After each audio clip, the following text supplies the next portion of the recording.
Hey everybody, welcome back to the channel. My name is George Herrera with the Queens Home Team at Keller Williams Realty. In today's video, as promised, if you saw last week's video, you know that I covered the top 5 neighborhoods by property type that had the biggest home price gains in 2020. So today I'm covering the top 5 neighborhoods that had the biggest home price declines in 2020. So for all you buyers out there, any of you investors, people looking for opportunities or looking to buy a property, possibly below market value or in areas where you might have some more leverage in negotiations, then this video is for you. So top 5 neighborhoods with the biggest median home price declines in 2020 by property type. Here we go. We're going to start with residential. So residential, this encompasses 1 to 4 family homes. Residential 1 to 4 family homes, neighborhoods with the biggest price declines, starting with the lowest and then going all the way down to so from low to high. For residential 1 to 4 family homes, the first zip code that had the biggest median home price decline in 2020 was zip code 11418. This is Richmond Hill. So Richmond Hill 11418 saw a median home price decline in 2020 of 12.6%. So this is all of 2020 compared to all of 2019. The median home price in 2020 dropped by 12.6% for Richmond Hill compared to the median home price in 2019. Number 2 is 11375. This is Forest Hills. So Forest Hills for residential homes saw a median home price decline of 13.2%. 13.2% drop for Forest Hills 2020 compared to 2019. Number 3 is 11372. This is Jackson Heights. Jackson Heights for residential 1 to 4 family homes saw a median home price decline of 13.5%. So close to similar to what Forest Hills saw also, 13.5%. Number 4 is 11363. This is Little Neck Douglaston. So Little Neck Douglaston, this area, the 11363 area, saw a median home price decline in 2020 of 14.6%. Okay, so 14.6% drop in 2020 for Little Neck Douglaston. And number 5 was, drum roll, number 5, the biggest home price decline in 2020 for residential homes in Queens was Kew Gardens 11415. So 11415, that zip code, which is Kew Gardens, saw a median home price decline in 2020 of 28.7%. So they saw a drop of almost 29% in their median home price. Now, just for context and to make sure that you guys know, I went through every single zip code in all of Queens, and I didn't include, so if a neighborhood for some reason only had 4 sales or 3 sales, that would not be enough data to derive a good comparison. So I only pulled any zip codes. I only used the ones that actually had a minimum of 10 sales. 10 residential, condo, or co-op, a minimum of 10 sales in 2020, so that we can compare that to 2019 and get an accurate median home price gauge for the drop or rise. Do I see some kind of similarities here? The main similarity, not counting Richmond Hill, would be that Forest Hills, Jackson Heights, Little Neck Douglaston, and Kew Gardens, these are areas where residential homes are quite expensive. So this might have been an impact from last year when you saw people starting to migrate and look out in other areas. So, you know, the buyers that would be looking for a residential home in some of those more expensive areas could possibly have gone out to New Jersey, Westchester, Long Island, and they may have gone there where the prices were definitely going up, and that may have impacted the prices in those areas. Okay, next, condo. So for condos in Queens, the top 5 neighborhoods from low to high that saw the biggest median price declines in 2020. Number one is 11360. This is a section of Bayside. So Bayside 11360 saw a median price decline of 11.5% for their condos. Number two, 11374. This is Regal Park. Regal Park saw a median condo price decline of 14.3% in 2020. So that's pretty significant, 14.3% drop in the median price for a condo in Regal Park. Number three, again on the list, is Forest Hills. So Forest Hills saw a median home price, a condo price decline of 16.8%. So about 17% drop in Forest Hills for the median price of a condo in 2020. Number four is 11364. This is Oakland Gardens. Oakland Gardens saw a median condo price decline in 2020 of 19.5%. So almost 20% drop in Oakland Gardens for the condos, the median price of a condo.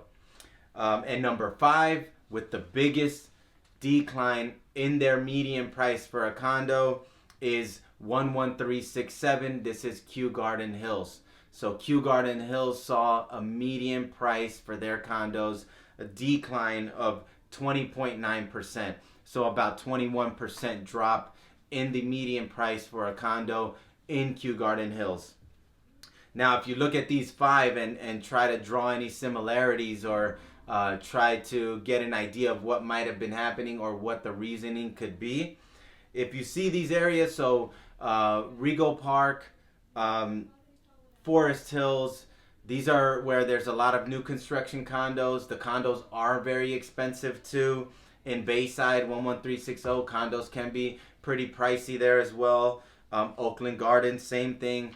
Kew Garden Hills, not so much. They aren't the priciest condos, but 4 out of 5 of these, the condos are pretty expensive, and it could be, again, the same thing where last year you had a lot of people really thinking about, where do I really want to live? And people were looking for more space. So condos and co-ops, generally, we saw a shift in demand because the people, let's say, who could afford a condo in Forest Hills, Regal Park, Bayside, Oakland Gardens, these buyers, for the price that they would pay for a condo in those neighborhoods, could buy a really nice house in Long Island with a lot of space.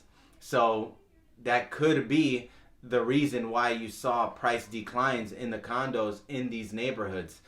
You could have where those buyers that would have bought those condos last year may have migrated out to the suburbs to get more space or more bang for their buck. So that's what I draw from that. Now, lastly is the co-ops. So for co-ops in 2020, the 5 neighborhoods that saw the biggest decline in their median price, number one, again on the list, is Forest Hills, 11375. They saw a decline in their co-op, the median price for co-ops, of 2.3%. So not huge, but Forest Hills usually is appreciating, so it is somewhat new. The price declined for the median price for a co-op by 2.3%. Number 2 is 11355. So this is Flushing. Flushing 11355 saw a decline in the median price of a co-op in 2020 of 3.1%. So about 3% drop in Flushing 11355. Number 3 is 11360. So Bayside 11360. They saw a drop in the median price for a co-op in 2020 of 4.9%. So about 5% drop. Number 4, we have Sunnyside on the list. Sunnyside 11104. That neighborhood saw a decline in the median price for a co-op of 6.8%. So about a 7% drop for the median price for a co-op in Sunnyside. And number 5 is 11423. This is Hollis. Hollis 11423 saw a decline in the median price for a co-op in 2020 of 15.5%. So that's the most significant of the five when it comes to the co-ops, is Hollis with almost a 16% drop in their median price for a co-op. The other neighborhoods, Forest Hills, Flushing 11355, Bayside 11360, Sunnyside 11104. I equate this to the same thing that we saw with condos in these neighborhoods, Forest Hills, Flushing, Bayside, and Sunnyside. The price you pay for a 1-bedroom or a 2-bedroom co-op in those neighborhoods could get you a starter home in Long Island or New Jersey. So in our opinion, what we saw last year was, that flight to the suburbs. This is where you're seeing it. In my opinion, this is where you're seeing it impacting the prices in some of our neighborhoods, is that those buyers, possibly at that time preferred not to live in a building and looked for more space, especially with the work from home economy taking shape and really taking on more popularity. So that's what I draw from these. But these are the neighborhoods. So if you're a buyer, we don't know what this year is going to play out like yet. So far, we see demand coming back to Queens. The flight to the suburbs is not pronounced like it was last year. We'll see how the rest of the year plays out. But if you're in the market to buy a residential house, 1 to 4 family, a condo, or a co-op, then these neighborhoods here might be good to add to your list, because if the prices were down in 2020 compared to 2019, then you may see some opportunities. Or if the trend is continuing this year, you may actually have a little more leverage in negotiations, and you may be able to actually make some money going in, possibly buy it below what the comps are showing. So there's some opportunities here. Make sure you mark those down, put them on your list. If you need any help finding a property, if you're looking for a condo, a residential house, or a co-op, and you want an expert on your side that can help you find the right properties, pull the comps, make sure you make good offers, negotiate the right price and the right terms. So if you need an agent, a good expert on your side, feel free to reach out to us. We have really good buyer agents on our team with a lot of experience. You can always visit us online at queenshometeam.com/help and contact us directly, or you can drop a comment below. Drop a comment in the comments below. Now, if you have any topics or questions that you'd like us to cover on the channel, please make sure you drop it in the comments below so that we can shoot a video and you can get your question answered. All right, thanks for tuning in. As always, guys, take care and have a great day.